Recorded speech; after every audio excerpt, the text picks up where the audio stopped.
பகுஜன் சமாஜ் கட்சியின் திரு வி க நகர் சட்டமன்ற தொகுதியில் போட்டியிடும் திருமதி சமத்துவ மங்கை பொற்கொடி ஆம்ஸ்ட்ராங் அவர்கள் ஏப்ரல் 7, 2026 அன்று P S Murthy Nagar, Mettupalayam, Arundhathiyar Nagar, Eden garden, Hyder garden, Perambur நெடுஞ்சாலை, Jamalia main road, state bank colony, ESI குடியிருப்பு உள்ளிட்ட பகுதிகளில் வீடு தோறும் சென்று பொதுமக்களை சந்தித்து ஆதரவு கோரினார்.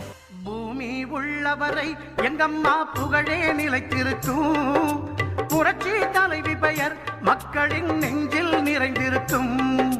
பூமி உள்ளவரை எங்கம்மா புகழே நிலைத்திருக்கும், புரட்சி தலைவி பெயர் மக்களின் நெஞ்சில் நிறைந்திருக்கும்.